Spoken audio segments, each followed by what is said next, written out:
Hello monsters, welcome back. മൊണാർക്കിൻ്റെ പുതിയ എപ്പിസോഡിലേക്ക് കടക്കുമ്പോൾ കഴിഞ്ഞ കാര്യങ്ങളൊന്നും ഓർത്തെടുത്താൽ ഒരാളിപ്പോഴില്ല, ഹിരോഷി.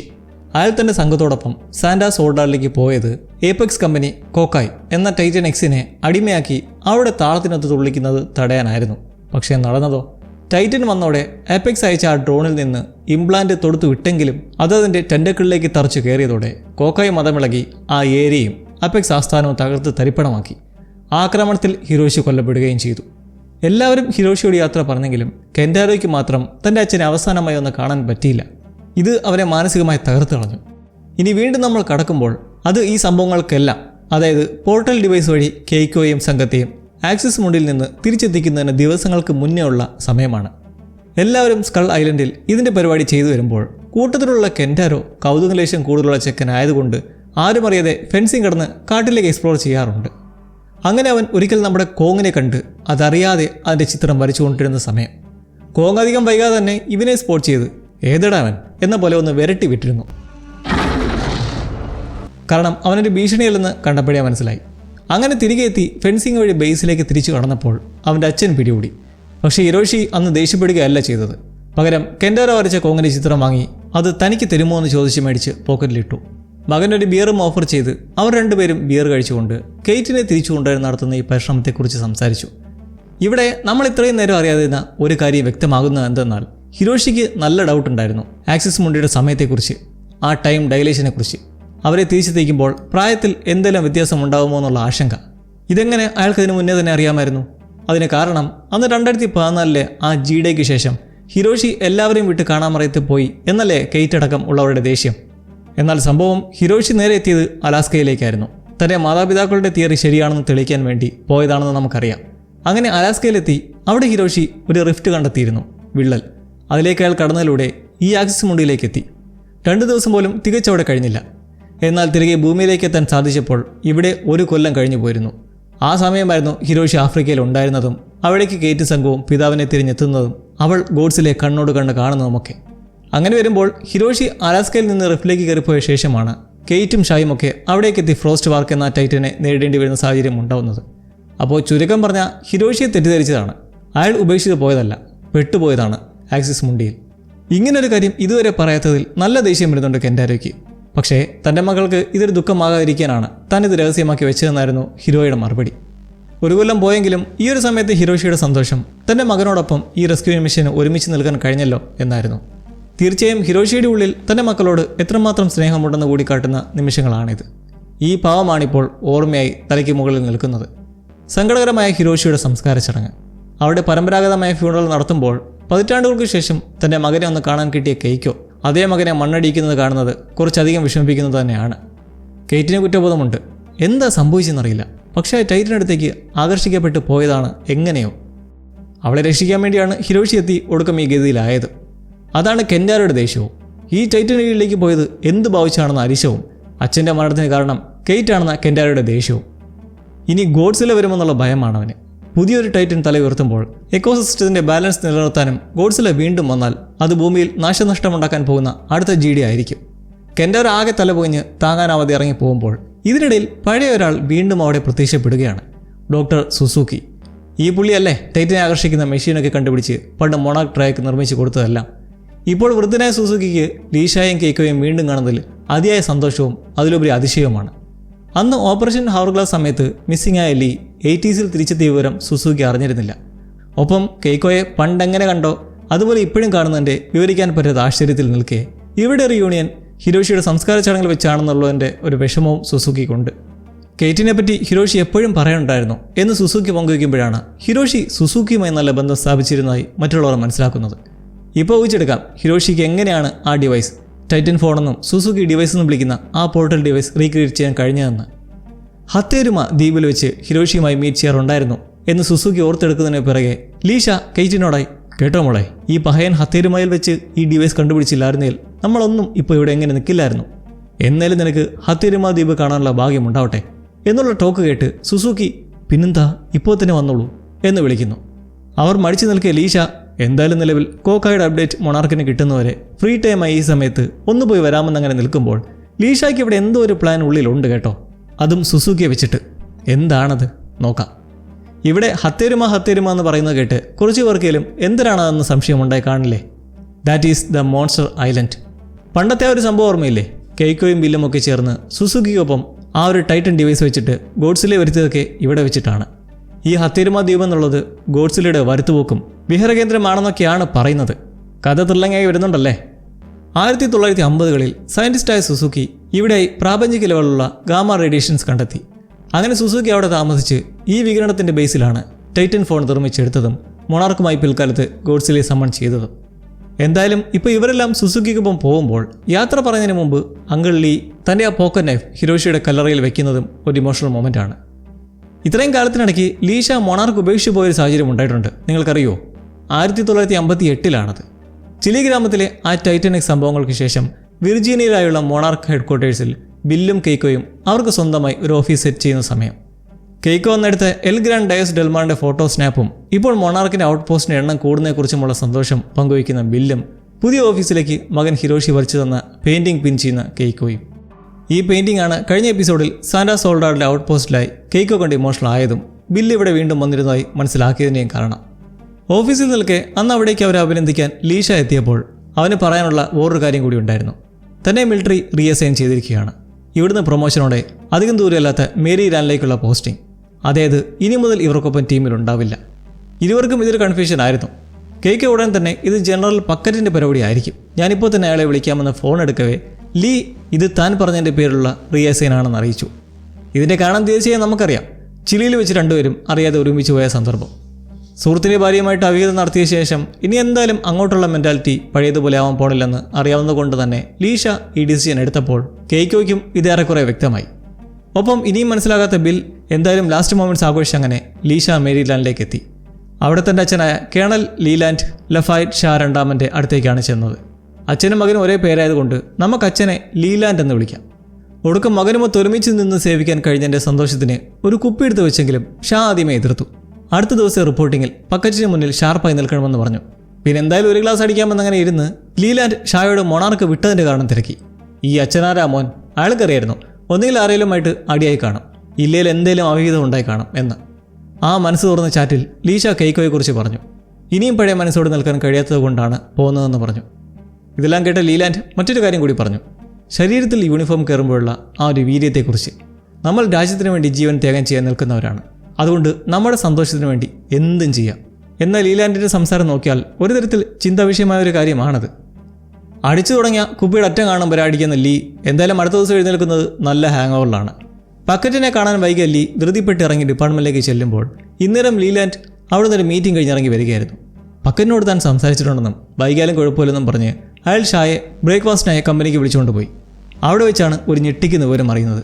ലീ ഇനി പക്കറ്റിൻ്റെ കൂടെയല്ല ജോലി ചെയ്യേണ്ടത്. പകരം അവൻ വിയറ്റ്നാമിലെ മാക് യൂണിറ്റിലേക്ക് മാറ്റിയിരിക്കുന്നു. മിലിറ്ററി അഡ്വൈസറായി വിയറ്റ്നാമിലെ ദൂരെയുള്ള ബേസിലേക്ക് പോവുക. ലീലാൻഡിൻ്റെ അഭിപ്രായത്തിൽ ഈ ടൈറ്റൻസ് എന്ന് പറഞ്ഞ രാക്ഷസന്മാരുടെ പിറകെ പോകുന്നത് വെറും മണ്ടത്തരമാണ്. മാത്രമല്ല അയാൾക്ക് തൻ്റെ കരിയറിൽ ചെയ്യാൻ പറ്റാതെ പോയ കാര്യങ്ങൾ മകനിൽ അടിച്ചേൽപ്പിക്കുന്ന പോലുള്ള കർക്കശമായ നിലപാടുമായിരുന്നു. എന്തായാലും ലീഷ മനസ്സോടെ അല്ലെങ്കിലും അവന് സമ്മതിച്ചു, ജോയിൻ ചെയ്തു. പക്ഷേ അവനത് ഒത്തുപോകാൻ കഴിഞ്ഞതേയില്ല. അങ്ങനെ പിന്നെ എന്ത് നടന്നു? തിരികെ വിർജീനിയയിലെ മൊണാർക്ക് ഓഫീസിലേക്ക് എത്തി. അവിടെ കാത്തിരുന്ന് കെയ്ക്കോയെ കണ്ടുമുട്ടി. തൻ്റെ മെൻറ്റാലിറ്റി ഇപ്പോൾ പഴയതുപോലെയല്ലെന്ന് ഉറപ്പാണ്. പക്ഷേ പേഴ്സണൽ ഇമോഷൻസ് ജോലി ഒരു കാരണവശാലും ബാധിക്കാതിരിക്കാൻ താൻ നോക്കുമെന്നും മൊണാർക്കിൽ ഒരൊഴിവുണ്ടെങ്കിൽ തന്നെ തിരിച്ചെടുക്കണമെന്നും അവൻ പറഞ്ഞത് കെയ്ക്കോയ്ക്ക് വളരെ സന്തോഷമുണ്ടാക്കിയ കാര്യമാണ്. ലീഷയെ റീപ്ലേസ് ചെയ്യാൻ ആർക്കും കഴിയില്ല. അങ്ങനെ ആ ട്രയ വീണ്ടും ഒരുമിച്ചപ്പോൾ ആ മൊമെൻറ്റിൽ തന്നെ കെയ്ക്കോ ബില്ലിൻ്റെ ഒരു റിസർച്ചിനെ കുറിച്ച് കാണിച്ചു. അതെന്തായിരുന്നെന്നോ? ഒരു റിഫ്റ്റ് കണ്ടുപിടിച്ചതായും അവിടേക്ക് വൈകാതെ പഠിക്കാൻ പോകണമെന്നും. ആ റിഫ്റ്റ് എവിടെയാ? കസാഖിസ്ഥാനിലും. വ്യക്തമായി പറഞ്ഞാൽ കെയ്ക്കോയുടെ ചെറുപ്പം ഇപ്പോഴും നിലനിർത്താൻ സഹായമായ അതേ കസാഖിസ്ഥാനിലെ പോർട്ടൽ. ഇവിടെ ഇപ്പോൾ ഇങ്ങനെ പ്ലാൻ ചെയ്യുന്നുണ്ടെങ്കിലും സമയക്രമം വെച്ച് നോക്കുമ്പോൾ കുറച്ച് വർഷങ്ങൾക്ക് ശേഷമാണ് ഇത് നടക്കാൻ പോകുന്നത്. അതിനാൽ ഇതിനിടയ്ക്ക് അവർ മറ്റെന്തെങ്കിലും ദൗത്യത്തിലേക്ക് തിരിയുമെന്ന് ഉറപ്പാണ്. നമ്മളങ്ങനെ പ്രസൻറ്റ് ടൈമിലേക്ക് വന്നാൽ ഹിരോഷിയുടെ സംസ്കാരത്തിന് മെയ് എത്തിയിരുന്നില്ലല്ലോ. അതിൻ്റെ പേരിലും പിതാവിൻ്റെ വിയോഗത്തിലും മാപ്പ് പറയാനും പങ്കുചേരാനുമായി മെയ് കെൻഡാരയുടെ വീട്ടിലേക്ക് രാത്രി എത്തുന്നുണ്ട്. കെയ്റ്റിനെ കാണാൻ ശ്രമിക്കാതെ ആദ്യമേ തന്നെ അവനെ കാണാൻ വരുന്നതിന് കാരണം അവൾക്കറിയാം ഹിരോഷിയുടെ മരണം കെൻഡാരെ എത്രമാത്രം അഫക്റ്റ് ചെയ്തിട്ടുണ്ടെന്നുള്ളത്. സത്യം പറഞ്ഞാൽ കെയ്റ്റിനോട് കാണിച്ചതിനേക്കാളും കെൻഡാര ദേഷ്യപ്പെടേണ്ടത് ഈ മെയ്ക്കടുത്താണ്. കാരണം അവളുടെ ആ പ്രോഗ്രാമിംഗ് അല്ലേ ടൈറ്റനെ ചുടിപ്പിച്ച് മൊത്തം ഒരു കൊലവരി സൃഷ്ടിച്ചത്. എന്തായാലും ഒരു റിലാക്സേഷന് വേണ്ടി കെൻഡാരോ മെയ്യുമൊത്ത് അവർ ന്യൂയോർക്ക് ടൈമിൽ പോയിരുന്ന ഒരു ബാറിലേക്ക് പോയിരുന്നു. അവിടെ വെച്ച് മെയ് അവനെ ഒന്ന് ഉഷാറാക്കാനായിട്ട് ഓരോ ഓർമ്മകളെ പറ്റി പറയുന്നതിനിടയ്ക്ക് കെൻഡാരോ പെട്ടെന്ന് ആ ഒരു ഫീലിങ്ങിൽ മെയ്യെ കിസ്സടിക്കുവാണ്. മെയ് ഉടനെ ഒഴിഞ്ഞു മാറുന്നതിന് പിന്നാലെ കെൻഡാരോ ക്ഷമത ചോദിച്ചുകൊണ്ട് കെയ്റ്റിനെ കുറിച്ച് സംസാരിക്കുന്നു. നിനക്ക് കെയ്റ്റിനോടായിരിക്കും താല്പര്യം, അവൾക്കാണെങ്കിൽ ആരെയും വേണ്ട എന്നൊക്കെ അമർഷം കാട്ടുന്ന കണ്ട് മെയ് അധികം നിൽക്കാതെ നാളെ കാണാമെന്ന് പറഞ്ഞ് പോകുമ്പോൾ സത്യത്തിൽ ഇവൻ്റെ മനസ്സ് മൊത്തം കുഴങ്ങി മറിഞ്ഞിരിക്കുന്നതിൻ്റെയാണ് ഈ കാണുന്നതൊക്കെ. പാവം. അവൻ ഒന്നുകൂടെ ഒഴിക്കാൻ ബാർട്ടൻഡറോട് പറയുമ്പോൾ ഇതെല്ലാം കണ്ടുകൊണ്ടിരുന്ന വേറൊരു ഗഡി അവിടേക്ക് എത്തുന്നു. കെൻഡാരോയുടെ അതേ ഡ്രിങ്ക് ഓർഡർ ചെയ്ത് അവനോട് സംസാരിക്കാൻ ശ്രമിക്കുന്ന ഇവളാണ് ഇസബെൽ. ഇനി എന്താണ് ഇവളുടെ ഉദ്ദേശമെന്ന് നോക്കിയാലോ. അവിടെയുള്ള ടി വിയിൽ നിർത്താതെ ടൈറ്റൻ അലർട്ടിനെ കുറിച്ചുള്ള വാർത്തകൾ കണ്ട് കെൻഡാരോ ടൈറ്റനെ നേരിട്ട് കണ്ടെന്നുള്ള രീതിക്ക് അവൾ സംസാരിക്കുന്നത് കേട്ടാണ് അവന് സംശയം തോന്നി ആരാണെന്ന് തിരക്കുന്നത്. ഈ ഇസബെൽ വാൾട്ടർ സിമൺസിൻ്റെ മകളാണ്. അതെ, കഴിഞ്ഞ എപ്പിസോഡിൽ ബ്രണ്ട വിളിച്ച് സംസാരിച്ച ഏപെക്സ് CEO ആയ അതേ വാൾട്ടറിൻ്റെ മകൾ. ഇസബെൽ അവനോടായി ഈ തകർന്നിരിക്കുന്ന സാഹചര്യത്തിൽ മൊണാർക്ക് ഉപേക്ഷിക്കുകയാണോ, കെയ്റ്റിന് വിട്ടുകൊടുക്കാൻ പോവാണോ, എല്ലാത്തിൽ നിന്നും ഒഴിയുന്നത് മോശമാണ് എന്നങ്ങനത്തെ രീതിയിൽ സംസാരിക്കുന്ന കണ്ട് മൊണാർക്കായാലും ഏപെക്സ് ആയാലും എല്ലാം പാഴാണെന്ന് ദേശിച്ച് കെൻഡാരോ ഇറങ്ങിപ്പോകുന്നു. പുതിയൊരു ക്യാരക്ടർ ഇങ്ങനെ എത്തുന്നത് എന്തായാലും നല്ലതിനല്ല. ഇനി സുസൂക്കിയുടെ വീട്ടിലേക്കൊന്ന് പോയാലോ. അവരവിടെ ഒരു കൊച്ചു റിയൂണിയനിൽ പല കാര്യങ്ങളും പങ്കുവയ്ക്കുവാണ്. അന്ന് ഓപ്പറേഷൻ ഹവർഗ്ലാസ് എക്സ്പെഡീഷൻ സമയത്ത് സുസുക്കിയും അവിടെ ഉണ്ടായിരുന്നില്ലേ. ആ ദൗത്യം പാളിപ്പോയതും ഷാ ഉൾപ്പെടെയുള്ളവരെ നഷ്ടപ്പെട്ടതും സുസുക്കിയെ നല്ലവണ്ണം ബാധിച്ചിരുന്നു. അയാൾക്ക് പിന്നീട് കർശനമായ നിയന്ത്രണങ്ങളുണ്ടായി. ഇതുമായി ബന്ധപ്പെട്ടുള്ള ഡിസ്കവറീസിന് പോലും അത് വെല്ലുവിളിയായി തീർന്നു. പിന്നീട് ഹിരോഷി തന്നിലേക്ക് എത്തിയ അടുത്തതിലൂടെയാണ് അത്തരം കാര്യങ്ങളിലേക്ക് വീണ്ടും ഇറങ്ങിയത്. ഈ ലീഷയുടെ മനസ്സിൽ എന്തോ ഒന്നുണ്ടെന്ന് പറഞ്ഞില്ലേ, അത് ശരി തന്നെ. സുസുക്കിയെ ചുമ്മാ പുറത്തേക്ക് സംസാരിക്കണമെന്നോണം വിളിച്ചിറക്കി പറയുന്നത് വേറൊന്നുമല്ല, ഗോഡ്സില്ല. ഹിരോഷിയുടെ വേർപാടിൽ നിങ്ങളെല്ലാം വിഷമിക്കുന്നില്ലേ, അതിന് കാരണമായ ടൈറ്റനെ കൊല്ലുകയാണ് എൻ്റെ ലക്ഷ്യം. കോക്കയെ വകവരുത്താൻ നമുക്ക് കഴിയില്ലായിരിക്കാം, പക്ഷേ ഗോഡ്സിലേക്ക് കഴിയും. അതുകൊണ്ട് തന്നെയാണ് ഗോഡ്സിലെ ആകർഷിച്ച് വരുത്താൻ കഴിയുന്ന, ഒരിക്കൽ വരുത്തിയിട്ടുള്ള സുസുക്കിയുടെ അടുത്തേക്ക് വ്യക്തവും സ്പഷ്ടവുമായി ലീഷ വന്ന് നിൽക്കുന്നത്. ഇത് മനസ്സിലാക്കിയെടുക്കുന്ന സുസുക്കി ആളെ കൊണ്ടുപോകുന്നത് ഒരു ഡിവൈസിനടുത്തേക്കാണ്. ഹിരോഷി തൻ്റെ ഒപ്പം കൂടി പുതിയൊരു ടൈറ്റൻ ഫോൺ ഡിവൈസ് നിർമ്മിച്ചപ്പോൾ അതിലുള്ള പുരോഗതി കണ്ടിട്ട് സുസു പുതിയൊരു അറ്റംപ്റ്റ് നടത്തി. അതാണ് ഈ പുതിയ മെച്ചപ്പെട്ട ഡിവൈസ്. പരീക്ഷിച്ചിട്ടില്ലെങ്കിലും തിയററ്റിക്കലി ഇത് വെച്ചൊരു ടൈറ്റനെ ഒരു നഗരത്തിൽ നിന്നും വലിച്ചെടുക്കാൻ കഴിയും. എന്നാൽ ഷായ്ക്കറിയേണ്ടത് ഈ ഡിവൈസ് വെച്ചിട്ട് നമ്മുടെ ഇഷ്ടാനുസരണം ഒരു ടൈറ്റനെ ലക്ഷ്യത്തിലേക്ക് എത്തിക്കാമോ എന്നാണ്. പഹയെ രണ്ട് കൽപ്പിച്ച് തന്നെ. ഇത് കേട്ട് സുസുക്കി പറയുന്നതാകട്ടെ, തനിക്കെപ്പോഴാണ് ആക്സിസ് മുണ്ടിയിലെയും ഭൂമിയിലെയും സമയത്തിൻ്റെ വ്യത്യാസം, ടൈം ഡൈലേഷൻ മനസ്സിലായിട്ടുള്ളത്. അതുകൊണ്ട് ആ ടൈം ഡിഫറൻസ് കാൽക്കുലേറ്റ് ചെയ്തിട്ടേ അങ്ങനൊരു ശ്രമം നടത്താൻ കഴിയൂ. ഒപ്പം അറിയേണ്ട ഒരു കാര്യം, ഗോഡ്സിൽ അവസാനമായി എവിടെ പ്രത്യക്ഷപ്പെട്ടു എന്നല്ല, എപ്പോൾ പ്രത്യക്ഷപ്പെട്ടു എന്നതാണ്. അതായത് ആ സമയം കൃത്യമായി മനസ്സിലാക്കണം. ലേഡീസ് രണ്ടുപേരും ഇന്നേരം ഹിരോഷിയെക്കുറിച്ച് സംസാരിച്ച് അവിടെയുള്ള തടാകത്തിലെ വെള്ളത്തിൽ കാലിട്ടിരിക്കുമ്പോഴാണ് കേക്കോ അത് ശ്രദ്ധിക്കുന്നത്. വെള്ളത്തിലെ ഓളങ്ങൾ കെയ്റ്റിൻ്റെ കാലിനടുത്തേക്ക് വന്ന് ഒരു പ്രത്യേക തരത്തിൽ ചലിക്കുന്ന പോലെ. മുന്നേ മൊണാർക്ക് ഷിപ്പിൽ വെച്ച് കണ്ട അതേപോലെ വട്ടം വട്ടമായി അങ്ങനെ ഓളം തുള്ളുന്നു. കഴിഞ്ഞ ദിവസം ഹെലികോപ്റ്ററിൽ വെച്ച് തോന്നിയതാകാം എന്ന് പറഞ്ഞതാണെന്ന് മനസ്സിലാക്കുന്ന കേക്കോയ്ക്കും ഈ ഫീലിംഗ് അറിയാം. അന്ന് ആ ഗ്രാമത്തിൽ വെച്ച് അവൾക്കും ഇതേപോലെ അനുഭവപ്പെട്ടതാണ്. കോക്കായ് വളരെ അടുത്തുള്ളപ്പോഴാണ് ഇങ്ങനൊരു വൈബ്രേഷൻ ഫീൽ ആവുന്നത്. എന്നാൽ വിദൂരത്തുള്ള ടൈറ്റൻ്റെ വൈബ്രേഷൻ കെയ്റ്റിലേക്ക് മാത്രമായി വരുന്നത് കണ്ട് അവർക്ക് പിടികിട്ടുന്നു. ടൈറ്റൻ അവളുമായി കമ്മ്യൂണിക്കേറ്റ് ചെയ്യാൻ ശ്രമിക്കുകയാണ്. ഇതെങ്ങനെ കെയ്റ്റിന് മാത്രമായി വരുന്നു എന്നൊരുത്തും പിടിയുമില്ല. ആ സിഗ്നൽ റീഡ് ചെയ്ത് മനസ്സിലാക്കാൻ സുസുക്കിയുടെ ഏതെങ്കിലും വിദ്യ സഹായിക്കുമെന്ന് ഇരുവരും ചെല്ലുമ്പോൾ ഇന്നേരം ലീയും സുസുക്കിയും പോകാനുള്ള തത്രപ്പെടലാണ്. എങ്ങോട്ടേക്ക്? മൗണ്ട് ഓസോറെ പർവ്വതത്തിലേക്ക്. പണ്ട് ലീഷ ആദ്യമായി ആക്സിസ് മുണ്ടിൽ പെട്ട ശേഷം തിരികെ ഭൂമിയിലേക്ക് എത്തിയത് ഈ പർവ്വതത്തിലുള്ള ഒരു റിഫ്റ്റ് മുഖേനയായിരുന്നു. ഇപ്പോൾ ആ റിഫ്റ്റിനടുത്തേക്ക് പോയിട്ട് ആ പുതിയ ഡിവൈസ് അത് വെച്ച് പരീക്ഷിക്കാനുള്ള പരിപാടിയാണ്. ട്രക്കിൽ ഡിവൈസും എടുത്തു വെച്ചിട്ടുണ്ട്. ആക്സിലേറ്ററൊക്കെ ഇരപ്പിച്ച് സുസുക്കി നിൽപ്പുണ്ട്. ഇനിയും ഒരു ടൈറ്റനെ ലോകത്തേക്ക് കൊണ്ടുവരാൻ പോവുകയാണോ എന്നുള്ള കേക്കോയുടെ കുറ്റപ്പെടുത്തൽ കേട്ട് ലീഷ ഉള്ള കാര്യങ്ങൾ പറയുവാണ്. ഗോഡ്സിലെ വരുത്താനാണ് പ്ലാൻ, ടൈറ്റൻ എക്സിനെ വകവരുത്താനായി. തമ്മിലെടുപ്പിക്കാൻ പോരുനായ്ക്കളല്ല ഒറ്റകളെന്നും ഇൻ്റലിജൻ്റ് ആയിട്ടുള്ള പുരാതന ജീവികളാണെന്നുള്ള കാര്യം മറക്കരുത് എന്നൊക്കെ ഇരുവരും എതിർക്കുന്നതിലും ലീഷയ്ക്ക് ഇത് അതിജീവനത്തിൻ്റെ ആവശ്യമാണ്. മനുഷ്യരും മോൺസ്റ്ററും തമ്മിലുള്ള സർവൈവലിൻ്റെ പോരാട്ടമാണ്. ആര് ജയിക്കും എന്നതിലാണ് എല്ലാം ഇരിക്കുന്നത്. എന്തായാലും റിഫ്റ്റ് തുറന്ന് വലിയ അപകടമൊന്നും ഉണ്ടാക്കാൻ പോകുന്നില്ല. ഇതിൻ്റെ കേപ്പബിലിറ്റി ഒന്ന് ടെസ്റ്റ് ചെയ്യാനാണെന്ന് പറഞ്ഞ് പോകുന്നു.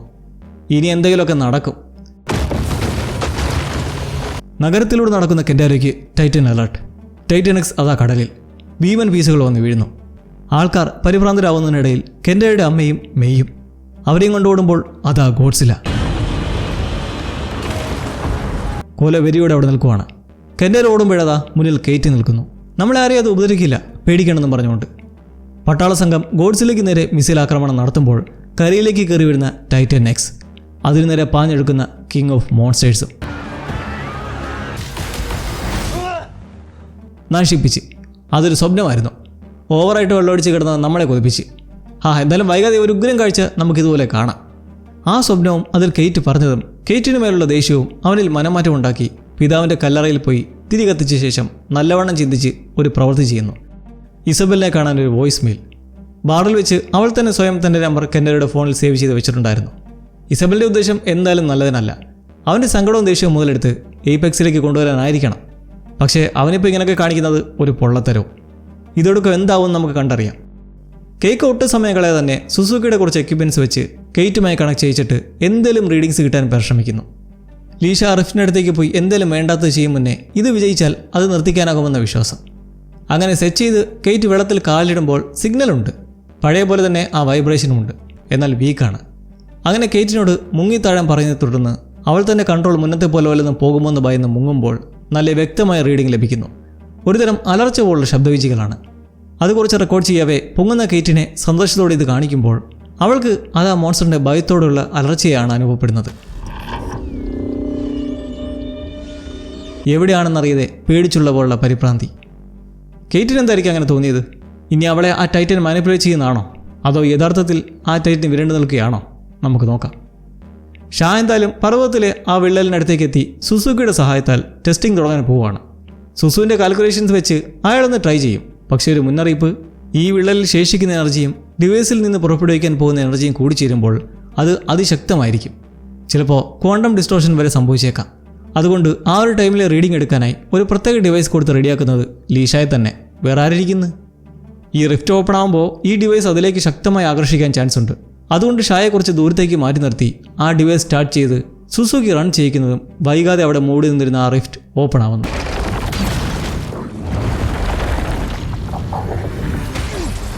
ഒരു കൊടുങ്കാറ്റ് ചുഴി പോലെ അങ്ങനെ നിൽക്കവേ ലീഷ ഗോഡ്സില വരുന്നാന്ന് ചോദിച്ചുകൊണ്ടിരിക്കുകയാണ്. എന്തൊക്കെയോ സിഗ്നൽ ലഭിക്കുന്നെങ്കിലും വ്യക്തമല്ല. മാത്രമല്ല ഗോഡ്സിലയുടെ പോലെ തോന്നുമില്ല. ഒടുക്കം ആ ഡിവൈസ് ആകർഷിക്കപ്പെടാൻ തുടങ്ങുന്നതും ഷായയും കൊണ്ടത് മുന്നോട്ട് നീങ്ങുന്നു. അടുത്തുവരെ എത്തി സുസുക്കി അത് ഓഫ് ചെയ്ത് നിൽക്കവേ പാവത്തിന് റീഡിംഗ് വ്യക്തമായി കിട്ടാത്തതിൻ്റെ നിരാശ. എന്നാൽ ലീഷയ്ക്ക് ആഹ്ലാദോ, എന്തായാലും സംഭവം വർക്കായില്ലേ.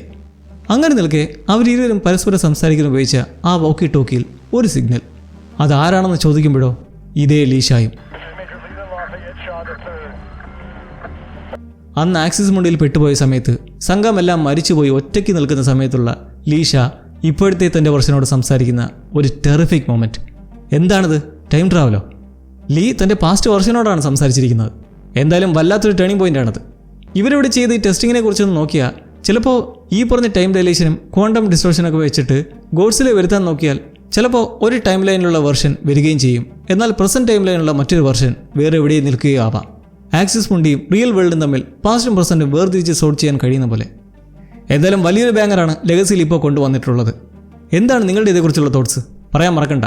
ഇനി അങ്ങോട്ട് കളി മാറാൻ പോവുകയാണെന്ന് ഏകദേശം ഉറപ്പായിട്ടുണ്ട്. ഇപ്പോൾ ഈ സംഭവിച്ചിരിക്കുന്നതിൻ്റെ വ്യക്തമായ കാരണം അറിയാനപ്പോൾ അടുത്തൊരു ത്രില്ലിംഗ് എപ്പിസോഡുമായി കാത്തിരുന്നു കാണാം.